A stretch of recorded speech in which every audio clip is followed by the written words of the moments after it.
Subscribe to our YouTube channel and press the bell icon to get the latest updates. Hindu धर्म में अनेकानेक अस्त्र शस्त्र प्रसिद्ध हैं। सभी अस्त्र शस्त्रों में जो सबसे अधिक उपयोग किया जाता था वो था धनुष और बाण। हमारे ग्रंथों में ऐसी कई दिव्य धनुषों का वर्णन है जो समय समय पर अलग अलग योद्धाओं के पास था। इनमें से कुछ के बारे में तो आपने भी सुना होगा। चलिए इसके विषय में संक्षेप में जानते हैं। जब भी दो सर्वश्रेष्ठ धनुषों की बात आती है तो दो धनुषों की व्याख्या अवश्य होती है। पिनाक महादेव का धनुष, इसे अजगौ भी कहा जाता है। श्रांग भगवान विष्णु का धनुष, इसे सर्क के नाम से भी जाना जाता है। इन दोनों धनुषों का निर्माण स्वयं परमपिता ब्रह्मा ने किया था। हालांकि कुछ स्थानों पर कहा जाता है कि इन दोनों का निर्माण विश्वकर्मा ने किया था, तो कुछ ग्रंथों में देवराज इंद्र को इन दोनों का निर्माता बताया गया है। हालांकि अधिकतर ग्रंथों में ऐसा ही लिखा है कि इन दोनों को परमपिता ब्रह्मा ने ही बनाया था और इनमें से एक धनुष उन्होंने नारायण को और दूसरा धनुष महादेव को दिया। ये दोनों महान धनुष समान शक्तिशाली ही माने जाते हैं। अपने अपने धनुषों को धारण करने के बाद भगवान शिव और भगवान विष्णु में इस बात पर वार्तालाप हुआ कि इन दोनों धनुषों में कौन सर्वश्रेष्ठ है। तब ब्रह्मदेव की मध्यस्थता में दोनों के बीच अपने अपने धनुषों से युद्ध आरंभ हुआ। बहुत देर युद्ध चलता रहा पर कोई निर्णय नहीं निकला। तब ब्रह्मा जी के अनुरोध पर दोनों ने युद्ध समाप्त किया और उनसे पूछा कि पिनाक और श्रांग में कौन सा धनुष श्रेष्ठ है। तब परमपिता ने कहा, इन दोनों धनुषों को मैंने अपने सर्वश्रेष्ठ कौशल से बनाया है और इसी कारण इन दोनों के बीच अंतर बता पाना संभव नहीं है। किंतु युद्ध के बीच में भगवान शिव श्री हरि का युद्ध कौशल देखने के लिए कुछ समय के लिए रुक गए थे। इसीलिए उस आधार पर मैं श्रांग को पिनाक से श्रेष्ठ घोषित करता हूँ। ये सुनकर महादेव रुष्ट हो गए और उन्होंने पिनाक को त्याग दिया। उन्होंने श्री हरि से कहा कि अब आप ही इस धनुष को भंग कीजिए। तब भगवान विष्णु ने कहा कि समय आने पर मैं आपकी इच्छा अनुसार अवश्य से नाश करूंगा। तब महादेव की आज्ञा से वो धनुष पहले इंद्र ने लिया और बाद में उसे जनक के पूर्व देवरथ को दे दिया। आगे चलकर महादेव के वचन के अनुसार श्री राम ने माता सीता की स्वयंवर में धनुष भंग किया। यही वो धनुष था जिसे महादेव ने त्रिपुरा संहार किया था। श्रांग आगे चलकर श्री कृष्ण को प्राप्त हुआ, जिसे सर्क के नाम से जाना गया। भगवान विष्णु ने इसे गोवर्धन नाम भी दिया। हालांकि कई स्थानों पर श्रांग और गोवर्धन को श्री हरि का दो अलग अलग धनुष बताया गया है। कहते हैं कि महाभारत में श्री कृष्ण के धनुष को उनके अतिरिक्त केवल परशुराम, भीष्म, द्रोण, कर्ण एवं अर्जुन ही संभाल सकते थे। श्री कृष्ण ने कंस की सभा में एक और महान धनुष को भंग किया था।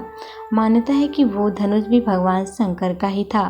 हालांकि उसे केवल शिव धनुष ही कहा गया है। उसी प्रकार श्री राम की परीक्षा लेने के लिए भगवान परशुराम ने उन्हें अपने धनुष पर प्रत्यंचा चढ़ाने को कहा था, जिसे रामायण में वैश्रव धनुष कहा गया है।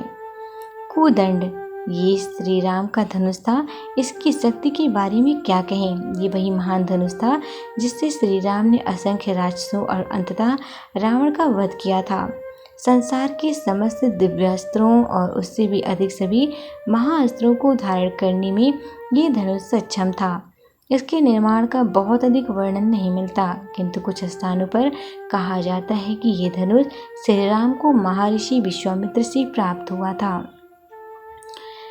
विजय, इस धनुष का निर्माण स्वयं विश्वकर्मा ने किया था। इसे उन्होंने देवराज इंद्र को दिया और देवराज इंद्र ने इसे भगवान परशुराम को प्रदान किया। इस अखंड धनुष से उन्होंने क्षत्रियों को अनेकों बार विनाश किया। बाद में उन्होंने इस धनुष को अपने प्रिय शिष्य महारथी कर्ण को प्रदान किया। हालांकि इस धनुष का महाभारत में केवल एक ही बार स्पष्ट वर्णन है।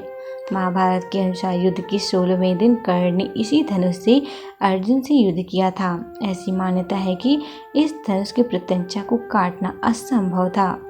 गंडीयों का निर्माण स्वयं परमपिता ब्रह्मा ने किया था। बाद में उन्होंने उस धनुष को वरुण को प्रदान किया। जब अग्निदेव की क्षुधा शांत करने के लिए अर्जुन और श्री कृष्ण ने खांडव वन का दहन किया, तब अग्निदेव ने वरुण देव से अर्जुन को कोई उपहार देने को कहा। तब उनके अनुरोध पर वरुण देव ने अर्जुन को इस महान धनुष को 2 अक्षय तरकश के साथ प्रदान किया। ऐसा वर्णित है कि गंडियों में कुल 108 दिव्य पंचाएं थीं जिसे काटना असंभव था। इसे 10,000 धनुषों के बराबर माना जाता है। जब पांडव और द्रौपदी स्वर्ग की अंतिम यात्रा पर निकली, तब मार्ग में अग्निदेव के कहने पर अर्जुन ने गंडियों को वरुण देव को लौटा दिया। पुष्प धनु, कामदेव का धनुष, इसी से उन्होंने महादेव पर पुष्पशर नामक बाण से प्रहार किया था, जिसके बाद महादेव ने अपने तीसरे नेत्र से उन्हें भस्म कर दिया। पौलशत्य, लंकापति रावण का धनुष, जो उसे अपने पितामह महर्षि पुलस्त्य से प्राप्त हुआ था। रुद्र, अभिमन्यु का धनुष, जो उन्हें बलराम से मिला था। बलराम को यह धनुष महादेव से प्राप्त हुआ था। व्याव्य, महाबली भीम का धनुष। महेंद्र, सम्राट युधिष्ठिर का धनुष। वैश्रव, नकुल का धनुष। अश्विनी, सहदेव का धनुष। पौलशत्य, घटोत्कच का धनुष, यही धनुष त्रेता में रावण के पास था। अंगिरस, गुरु द्रोण का धनुष, जो उन्हें महर्षि अंगिरस से मिला था। कोदंड, ये श्री राम का धनुष था, जो द्वापर में श्री कृष्ण के पुत्र प्रद्युम्न को मिला। पांडव और द्रौपदी के पुत्र, जिन्हें उप पांडव कहा जाता है, उनके धनुष का भी वर्णन महाभारत में दिया गया है। रौद्र, प्रतिविंध्य का धनुष। अग्नेय, सुत सोम का धनुष। कौवीर्य, श्रुतकर्मा का धनुष। यम्य, सतनीक का धनुष।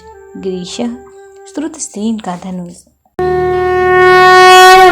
Subscribe to our YouTube channel and press the bell icon to get the latest updates.